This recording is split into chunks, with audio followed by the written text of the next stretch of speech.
जय हिंद दोस्तों, मैं अनुज आप सभी का स्वागत करता हूं आपके अपने YouTube चैनल संकल्प विद संदीप पर। आप सभी कैसे हैं? आशा है आप सभी बढ़िया होंगे और आपकी पढ़ाई भी चल रही होगी। और आज हम हिंदी के तीसरे सेशन तक पहुंच चुके हैं। जो आज हम हिंदी का तीसरा सेशन करेंगे और मुझे उम्मीद है आप पिछले हुए 2 सेशन को आप तैयार करके आए होंगे और आज के भी प्रश्न का आंसर आप साथ ही साथ करते रहेंगे। और आज के प्रश्न की शुरुआत करते हैं। तो क्या है पहला प्रश्न? जीवा के आधार पर स्वरों के कितने प्रकार होते हैं? क्या प्रश्न है भाई? जीवा के आधार पर स्वरों के कितने प्रकार होते हैं? कमेंट करें भाई। क्या जीवा के आधार पर स्वरों के कितने प्रकार होते हैं? तो क्या जीवा के आधार पर स्वर के 6 भेद होते हैं, या जीवा के आधार पर स्वर के 3 भेद होते हैं, या जीवा के आधार पर स्वर के 4 भेद होते हैं, या जीवा के आधार पर स्वर के 2 भेद होते हैं? तो जीवा के आधार पर स्वरों की संख्या कितनी होती है? जीवा के आधार पर स्वरों के प्रकार की संख्या कितनी होती है? 3 प्रकार के होते हैं। तो जीवा के आधार पर यदि स्वर 3 प्रकार के होते हैं तो आइए यहीं पे जान लेते हैं कितने या 3 कौन कौन से होते हैं। तो पहला प्रकार कौन सा है? अग्र स्वर। क्या? अग्र स्वर। अग्र स्वर। दूसरा प्रकार इसका क्या है? मध्य स्वर। मध्य स्वर। दूसरा प्रकार मध्य स्वर। और तीसरा क्या है? पश्च स्वर। क्या? पश्च स्वर। अच्छा, अग्र स्वर किसे कहेंगे? मध्य स्वर और पश्च स्वर। यदि हम जिस स्वर का उच्चारण करें और उच्चारण करते समय हमारे जिह्वा का जो अग्र भाग यदि क्रियाशील होता है तो कैसा स्वर हो जाएगा? अग्र स्वर हो जाएगा। यदि मध्य भाग क्रियाशील होता है तो कैसा स्वर होगा? मध्य स्वर हो जाएगा। यदि बात करें पश्च भाग यदि क्रियाशील होगा तो कैसा स्वर हो जाएगा? पश्च स्वर हो जाएगा। अब ये बात आती है कि अग्र स्वर, मध्य स्वर और पश्च स्वर के अंतर्गत कौन कौन से स्वर आते हैं। तो ध्यान से देखिएगा, अग्र स्वर में क्या क्या आएगा, मध्य स्वर में क्या क्या आएगा और पश्च स्वर में क्या क्या आएगा। इसको याद करने के लिए हम सबसे पहले किसको आपको बताएंगे कि मध्य स्वर कौन कौन से होते हैं। तो देखिए, मध्य स्वर में क्या आएगा? केवल अ आता है। मध्य स्वर में क्या आएगा? मध्य स्वर में केवल अ आता है। अगर मध्य स्वर में केवल अ आता है उसके बाद हम क्या याद करना है? पश्च स्वर में क्या क्या आता है। तो पश्च स्वर याद करने के लिए आपके पास एक तरीका है क्या कि ऐसे स्वर, क्या ऐसे स्वर जिन्हें लिखने के लिए हमें 3 लिखना पड़ जाए। क्या? जिन्हें लिखने के लिए हमें 3 लिखना पड़ जाए लेकिन अ को छोड़कर, क्या? अ को छोड़कर वे सभी के सभी कैसे स्वर होंगे? पश्च स्वर। जैसे हमने क्या लिखा? अ को छोड़ दिया तो क्या लिख लिया? आ।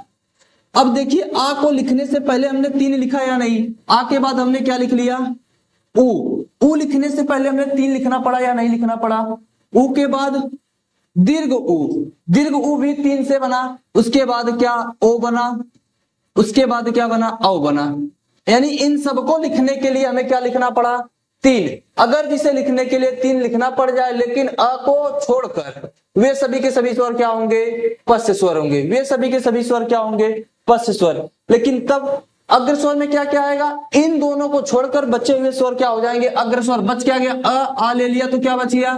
ह्रस्व ई। दीर्घ ई बच गया। उ ले लिया तो क्या बच गया? री बच गया। उसके बाद ए और अय। क्या? ई ई री ए अय क्या कहलाएंगे? अग्र स्वर। कभी भी पूछे अग्र स्वर कौन कौन से हैं? ई ई री ए अय। और बात करें मध्य स्वर, क्या? आ होगा। और पश्च स्वर आ उ दीर्घ उ ओ और अव होगा।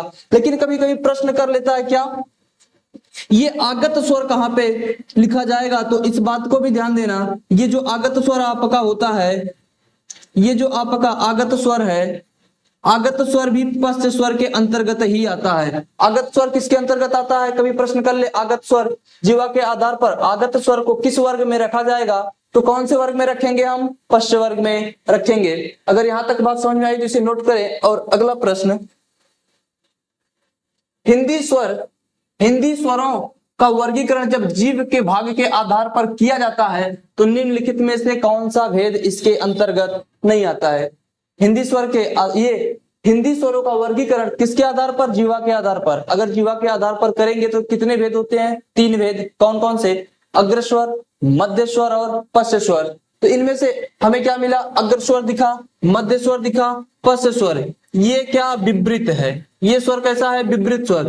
विवृत स्वर क्या होता है? ये मुखाकृति के आधार पर, किसके आधार पर? मुखाकृति के आधार पर स्वरों का भेद है, इसको भी हम आगे चर्चा करेंगे। तो अभी के लिए क्या हमारा आंसर सही होगा, विवृत स्वर होगा, क्योंकि पूछा है कौन सा इनमें से अग्र स्वर नहीं है, ये इनमें से कौन सा जीवा के आधार पर स्वरों का वर्गीकरण नहीं है। जीवा के आधार पर ये तीन तो है, लेकिन ये विवृत क्या है, जीवा के आधार पर स्वरों का वर्गीकरण नहीं है। अगला प्रश्न, क्या निम्नलिखित में कौन सा समूह अग्रस्वर का उदाहरण है, किसका अग्रस्वर, तो अग्रस्वर, पहली बात तो हम जान ले अग्रस्वर में कौन कौन से स्वर आते हैं, तो कौन कौन से स्वर आते हैं, तो जिसे लिखने के लिए तीन न लिखना पड़े, क्या जिसे लिखने के लिए तीन न लिखना पड़े, तो हम सबसे पहले ई को ही लिख लेते हैं, फिर दीर्घ ई को लिख लेते हैं, दीर्घ ई के बाद हम किसको लिख लें, उसके बाद हम री को लिख लें, री के बाद ए को लिख लें, उसके बाद क्या लिख लें, री के बाद ए लिख लें,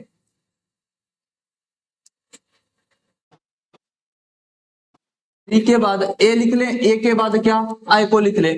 यानी अग्रस्वर कितने होते हैं, ई री ए आई, कितने हो गए, 5। इनमें से कौन सा नहीं है, आइए देखें, क्या ई ए आई री। आ कैसा स्वर है, आ एक प्रकार का मध्य स्वर है। आ कैसा स्वर, पश्च स्वर। इसमें ई री ऐ उ कैसा स्वर, पश्च स्वर। औ कैसा स्वर, पश्च स्वर। तो हमारा कौन सा ऑप्शन सही होगा, ऑप्शन डी। कौन सा ऑप्शन सही होगा, ऑप्शन डी सही होगा। बात समझ में आई। अगला प्रश्न, मध्य स्वर कहते हैं, क्या मध्य स्वर किसे कहते हैं। अभी हमने आपको बताया स्वरों के कितने भेद, जीवा के आधार पर स्वर के 3 भेद होते हैं।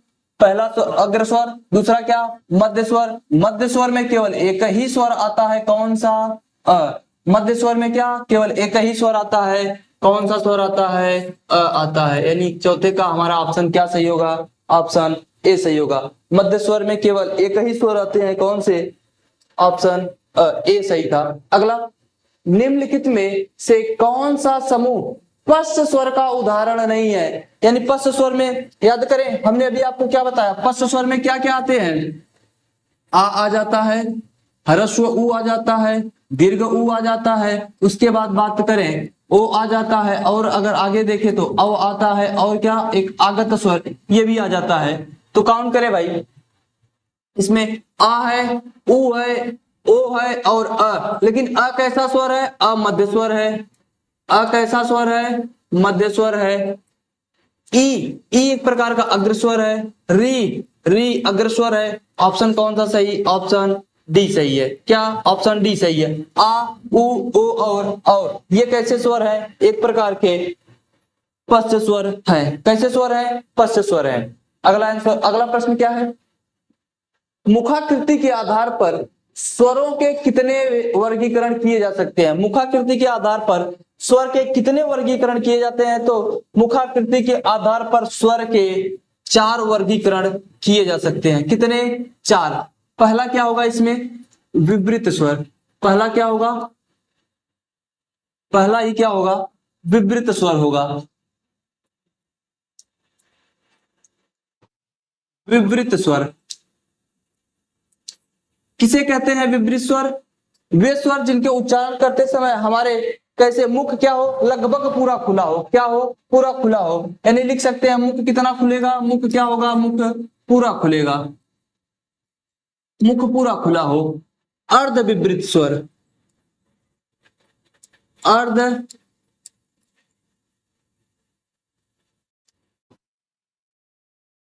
अर्ध विवृत स्वर, अर्ध विवृत स्वर। अच्छा, अर्ध विवृत में क्या होगा, विवृत का मतलब पूरा और अर्ध का मतलब आधा। तो अर्ध विवृत में क्या होगा, आधा मुख खुला होगा, आधा मुख खुला होगा,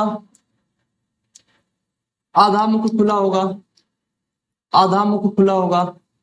लेकिन अच्छा एक बात और ध्यान से देखें, कह सकते हैं कि क्या विवृत से कम होगा, किससे, विवृत से कम खुलेगा, लेकिन अर्ध समृद्ध से ज्यादा खुलेगा। क्या, अर्ध समृद्ध स्वर से अधिक मुख खुलेगा, किसमें, अर्ध विवृत में। अर्ध विवृत में क्या होगा, विवृत से तो कम खुलेगा मुख, लेकिन अर्ध समृद्ध से क्या होगा, ज्यादा होगा। अगला प्रकार इसका क्या है, समृद्ध स्वर। क्या, समृद्ध संवृत स्वर क्या है? संवृत स्वर, संवृत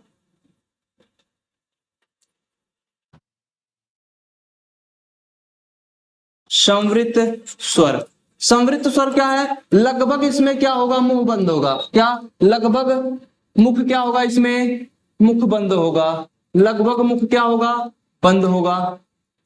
अगला क्या है हमारा? अर्ध संवृत स्वर। अर्ध अर्ध संवृत स्वर, अर्ध संवृत स्वर। अर्ध संवृत स्वर क्या होगा? संवृत से अधिक मुख खुलेगा। किससे? संवृत से अधिक मुख खुलेगा, अधिक मुख खुलेगा। संवृत से अधिक मुख खुलेगा। ध्यान से देखिए भाई, क्या विवृत स्वर कैसे है? पूरा मुख खुलेगा। अर्ध विवृत में क्या होगा? विवृत से कम रहेगा लेकिन अर्ध संवृत से अधिक हो जाएगा। विवृत में, अर्ध विवृत में क्या होगा? विवृत से कम होगा और अर्ध संवृत से अधिक होगा। संवृत में क्या होगा? लगभग मुख बंद होंगे। क्या? लगभग बंद नहीं, एकदम से बंद हो जाएंगे भाई, आवाज कैसे आएगी? क्या होगा? लगभग बंद होगा। लेकिन अगर अर्ध संवृत की बात करें तो ये संवृत से अधिक खुला होगा। अब बात कर लेते हैं क्या कि कौन कौन से स्वर इसके अंतर्गत, कौन कौन से स्वर किसके अंतर्गत आते हैं? कौन कौन से स्वर किसके अंतर्गत आते हैं? तो ध्यान से देखिएगा, हमने अभी पढ़ा क्या? विवृत। क्या पढ़ा? विवृत पढ़ा। उसके बाद क्या पढ़ा? अर्ध विवृत, अर्ध विवृत। उसके बाद संवृत, संवृत स्वर। और क्या था? अर्ध संवृत। क्या? अर्ध संवृत स्वर। अब बात ये आती है कौन सा स्वर किसके अंतर्गत आएगा? क्या? कौन सा स्वर किसके अंतर्गत आएगा? तो विवृत के अंतर्गत क्या आएगा? विवृत के अंतर्गत केवल एक ही स्वर आता है। कौन सा? आ। कौन सा स्वर आता है? विवृत के अंतर्गत कौन सा स्वर आता है? आ आता है। अगर अर्ध विवृत की बात करें तो कौन सा आएगा? इसका विपरीत में क्या आया? आ। तो आ का आधा क्या? अ। आ का आधा क्या? अ। उसके बाद क्या आएगा? और क्या आएगा?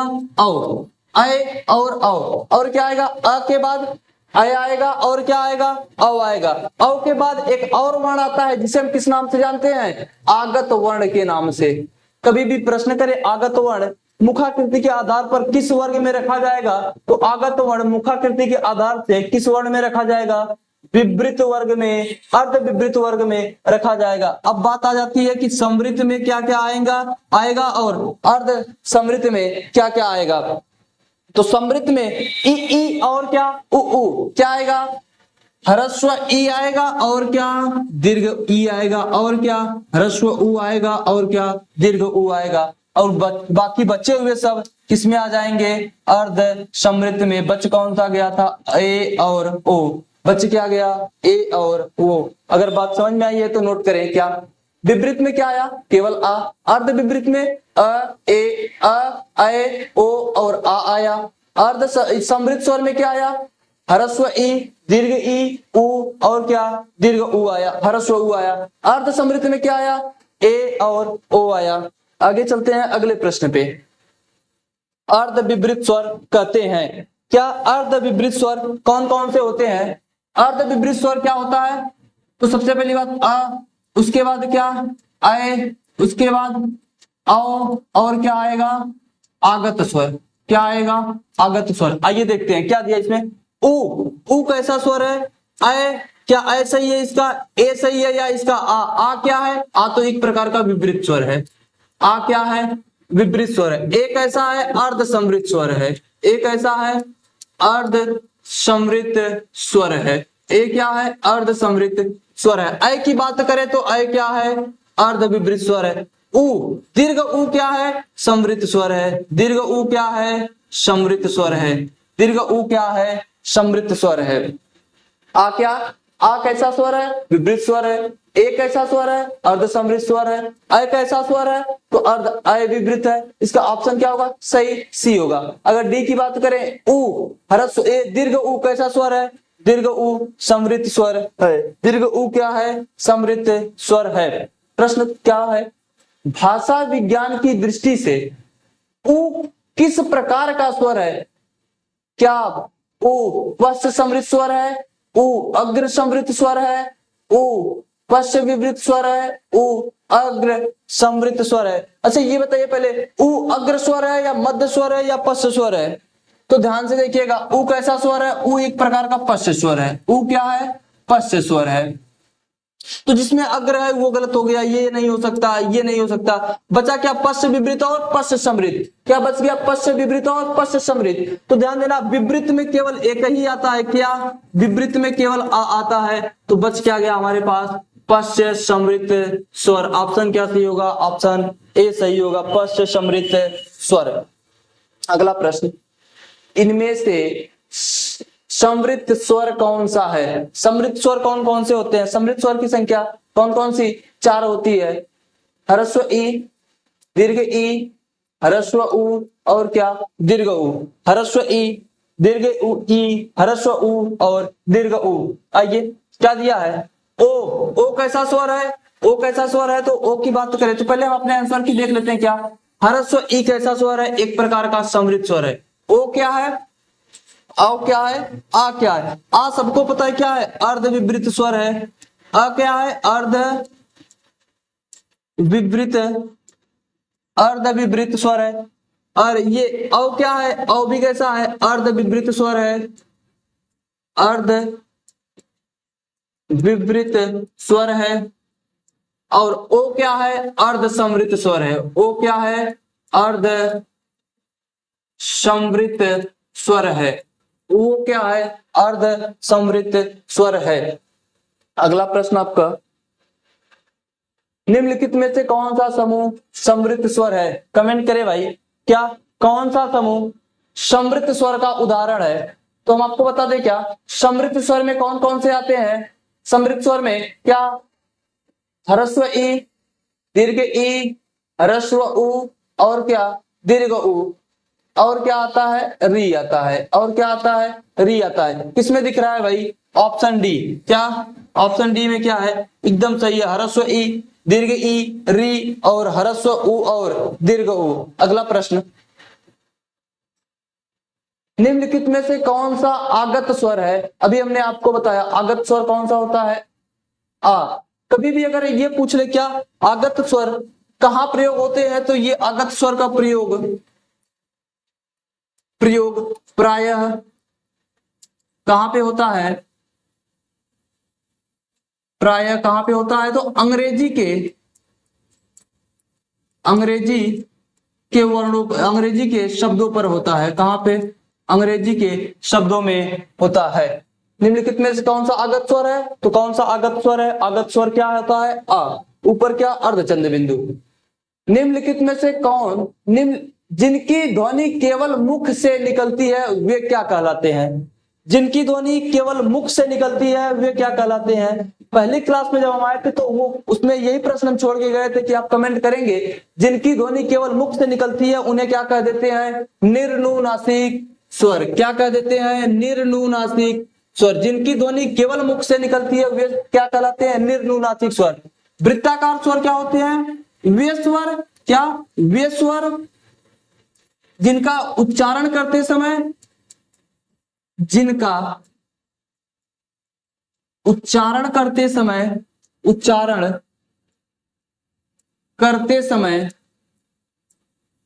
ओष्ठ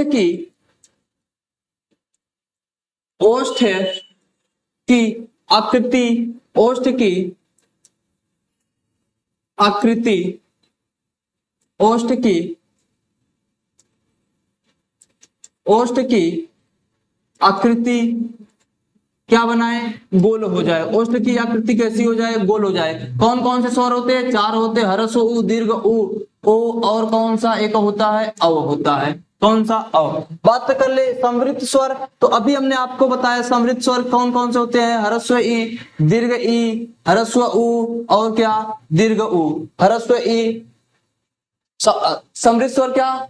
ह्रस्व ई, दीर्घ ई, उ और कौन सा? दीर्घ उ होता है। आगे क्या है, अनुनासिक स्वर। क्या अनुनासिक क्या होते हैं, इसको भी ध्यान से देखना। अनुनासिक यानी इसमें क्या होगा, मुख से क्या, मुख से अधिक वायु निकलेगा। किससे, मुख से अधिक वायु, मुख से अधिक वायु, और नाक से कम प्राणवायु बाहर आती है, बाहर आती है। क्या हुआ, निर्नुनासिक वे स्वर जो केवल मुख से बोले जाते हैं। अनुनासिक क्या होते हैं, मुख से अधिक और नाक से कम प्राणवायु बाहर आती है। अगर यहीं पे आपसे क्या पूछ ले, अनुस्वार किसे कहते हैं, क्या अनुस्वार, तो अनुस्वार में ठीक इसी का उल्टा होगा। यहां पे क्या हो जाएगा, नाक से अधिक प्राणवायु बाहर आएगी, नाक से अधिक प्राणवायु, और मुख से, और क्या होगा, मुख से कम प्राणवायु बाहर आएगी। क्या, मुख से कम प्राणवायु बाहर आएगी। बात समझ में आई तो नोट कर ले। अगला प्रश्न, निम्नलिखित में से कौन सा वर्ण स्त्रीलिंग नहीं है। क्या, निम्नलिखित में से कौन सा वर्ण स्त्रीलिंग नहीं है, तो सभी को पता है ह्रस्व ई स्त्रीलिंग होता है, दीर्घ ई स्त्रीलिंग होता है, री स्त्रीलिंग होता है। तो कौन सा स्त्रीलिंग नहीं है, दीर्घ उ स्त्रीलिंग नहीं है। कभी भी अगर आपसे यह प्रश्न कर ले, क्या वर्णमाला में, वर्णमाला में, वर्णमाला में, वर्णमाला में, वर्णमाला में स्त्री लिंग वर्णों की संख्या कितनी होती है, वर्णों की संख्या तो 3 होती है। वो कौन कौन से होते हैं, ह्रस्व ई, दीर्घ ई और री, ह्रस्व ई, दीर्घ ई और कौन सा, री। यही 3 हिंदी वर्णमाला में क्या है, स्त्रीलिंग है। बाकी सभी के सभी वर्ण कैसे हैं, बाकी सभी वर्ण क्या कहलाते हैं, पुल्लिंग है। बाकी सभी वर्ण क्या है, पुल्लिंग है। ऐसी कौन सी 2 मात्रा है जिनका प्रयोग तो किया जाता है किंतु उनका समावेश स्वर में नहीं किया जाता है। आप सभी जानते हैं कि हिंदी वर्णमाला में स्वरों की संख्या कितनी होती है, 11। हिंदी वर्णमाला में स्वरों की संख्या कितनी, 11। कौन कौन से, आ, ह्रस्व ई, दीर्घ ई, ह्रस्व उ, उसके बाद दीर्घ उ, री, ए, ऐ, ओ और औ। तो ये तो हिंदी वर्णमाला में 11 है, लेकिन हम किनका समावेश तो करते हैं और लेकिन काउंट नहीं करते हैं, तो उन्हें क्या कहते हैं, अंग और अ, जिन्हें हम किस नाम से जानते हैं, अयोगवाह। इसे क्या कहते हैं, अयोगवाह स्वर भी कहते हैं। क्या, अयोगवाह, अयोगवाह स्वर कहते हैं। लेकिन अगर कभी इनका अलग अलग नाम बात करें तो इसका क्या नाम होता है, अनुस्वार कहते हैं। इसे अनुस्वार कहते हैं और इसे विसर्ग के नाम से, विसर्ग के नाम से जानते हैं, विसर्ग के नाम से जानते हैं। अगर कभी ये भी प्रश्न कर ले क्या, कि ऐसे कौन से वर्ण होते हैं जिनको न तो हम स्वर में गिनते हैं और न ही व्यंजन में गिनते हैं, तब पर भी हमारा आंसर क्या होगा, अंग और अह होगा। तब पर भी हमारा आंसर क्या होगा, अंग और अह। अगला प्रश्न, स्वर ए ऐ का उच्चारण स्थान क्या है। तो सबसे पहले हमें यह पता करना पड़ेगा, एक ऐसा स्वर है तो एक प्रकार का संयुक्त स्वर है। किन किन स्वरों के योग से बना है, तो आप सभी जानते हैं ए का निर्माण कैसे होता है, अ के बाद यदि क्या योग हो जाए, ई योग हो जाए। ऐ कैसे बनता है, यदि अ के बाद क्या, ए का योग हो जाए, तो बनने वाला स्वर क्या कहलाएगा, तो बनने वाला स्वर ऐ कहलाएगा। तो ऐ का उच्चारण स्थान क्या होता है, ऐ का उच्चारण स्थान कंठ, ई का उच्चारण स्थान क्या, तालु, तो अ और अ का उच्चारण स्थान क्या हो जाएगा? कंठ तालु। ऑप्शन ए सही। इसका क्या होगा? कंठ और तालव्य होगा। क्या होगा? कंठ तालव्य होगा। अगर कभी ये भी प्रश्न कर ले, क्या ओष्ठ के आधार पर कौन से स्वर होते हैं, तो ह्रस्व उ और दीर्घ उ को हम क्या कह लेते हैं? ओष्ठ कह लेते हैं। अगला प्रश्न, जिन ध्वनियों की गणना न तो स्वर में की जाए और न ही व्यंजन में। अभी हमने आपको बताया क्या? जिन ध्वनियों की गणना न तो स्वर में की जाए और न ही व्यंजन में की जाए, तो उसे हम क्या कह देते हैं? उसे हम अयोगवाह कह देते हैं। क्या कह देते हैं? अयोगवाह। अंतस्थ व्यंजन कौन कौन से होते हैं? य, र, ल और व। उसमें कौन से? श, श और क्या? स और ह। कभी अगर पूछ ले आगत स्वर क्या होता है, तो आगत स्वर ये आगत स्वर क्या होता है? कभी अंतस्थ क्या होते हैं? य, र, ल, व और उसमें श, श, स और का ह होता है। अगला प्रश्न, अनुस्वार किसका कार्य करता है? अनुस्वार यूपीएसआई 2021 का प्रश्न है। यूपीएसआई 2021 का प्रश्न है, अनुस्वार किसका कार्य करता है? क्या अनुस्वार पंचम वर्ण का कार्य करता है, चंद्र बिंदु का कार्य करता है, या स्वर का कार्य करता है, या विसर्ग का कार्य करता है? तो ध्यान देना, अनुस्वार किसका कार्य करता है? पंचम वर्ण का कार्य करता है। अनुस्वार क्या काम करता है? पंचम वर्ण का। कैसे? बात करें, हम क्या लिख दिए? शंकर। हमने क्या लिख दिया? शंकर। अगर इस अनुस्वार को हटाएंगे तो हम क्या लिख लेंगे भाई? अगर इस अनुस्वार को हम हटाते हैं तो क्या लिखते हैं? शंकर। ये अंग कहां से आया और क्यों आया? तो ध्यान देना, इस अनुस्वार के बाद क्या? इस अनुस्वार के बाद वाला वर्ण क्या है? क है। तो क का पांचवा क्या होता है? अंग। यानी अनुस्वार के बाद जो वर्ण आएगा उसी का पांचवा वहां पे लिखा जाएगा। तो क अनुस्वार के बाद क्या था? क का पांचवा क्या है? अंग होता। तो हमने क्या लिख लिया? शंकर लिख लिया। क्या लिख लिया? शंकर लिख लिया। जिन स्वरों के उच्चारण में नाक से हवा निकलती है, जिन स्वरों के उच्चारण में नाक से हवा निकलती है उन्हें कहते हैं। प्रश्न भाई यहां से थोड़ा से प्रिंटिंग मिस्टेक है, इसको सही करते हैं।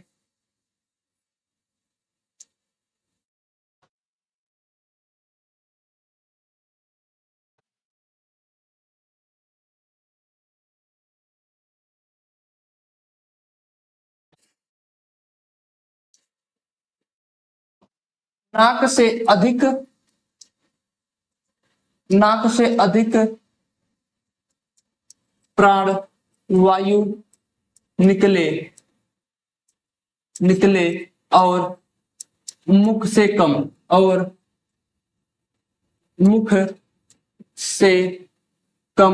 उसे क्या कहते हैं? मुख से कम निकले उसे क्या कहते हैं? तो आप सभी जानते हैं उसे क्या कह देते हैं? हम अनुनासिक स्वर कह देते हैं। क्या कह देते हैं? अनुनासिक स्वर कह देते हैं। अनुनासिक स्वर क्या है? वे स्वर होते हैं जिनमें क्या होता है? अनुनासिक। एक मिनट भाई, ये प्रश्न उसे हम क्या कहेंगे? जिससे प्राणवायु अधिक, नाक से अधिक प्राणवायु निकलेगा तो उसको हम अनुस्वार कहते हैं। अनुनासिक नहीं, क्या हम कहते हैं? ऑप्शन ई भी कर लेना। इसमें क्या अनुस्वार कहलाता है? क्या कहलाता है? अनुस्वार कहलाता है। ये प्रश्न मिस्टेक था भाई। ये प्रश्न क्या है? जिन स्वरों के उच्चारण में नाक से अधिक प्राणवायु निकले और मुख से कम निकले, हम उसे क्या कह देते हैं? उसे हम अनुस्वार कह देते हैं। उसे क्या कहते हैं? अनुस्वार। अनुनासिक में क्या होगा? मुख से अधिक निकलेगा। किससे अधिक निकलेगा? मुख से अधिक निकलेगा। मुख से अधिक निकलेगा और नाक से कम होगा। नाक से कम मात्रा में प्राणवायु निकलेगा। निर्नुनासिक क्या होते हैं? इसमें केवल मुख से निकलेगा। क्या? केवल मुख से निकलेगा। केवल मुख से निकलेगा। केवल मुख से। अगला प्रश्न, अनुनासिक का संबंध है। अनुनासिक का संबंध है नाक और मुख से। इनमें से कोई नहीं। केवल नाक से, केवल मुख से। केवल नाक से तो कुछ नहीं होता है, केवल मुख से क्या निर्नुनासिक हो जाता है, निर्नुनासिक हो जाता है। लेकिन अगर हम बात करें अनुनासिक किसे कहते हैं, तो अनुनासिक नाक और किससे निकलता है, मुख से निकलता है। यदि अगर प्राणवायु नाक और मुख से निकले उसे क्या कह देंगे हम, अनुनासिक कह देंगे। आज का अंतिम प्रश्न, कौन सी दो ध्वनियों को अयोगवाह कहा जाता है? तो अभी हमने आपको बताया अनुस्वार और विसर्ग को क्या कहते हैं, अनुस्वार और विसर्ग को क्या कह देते हैं हम, अयोगवाह कह देते हैं। अनुस्वार और विसर्ग को क्या कह देते हैं, अयोगवाह।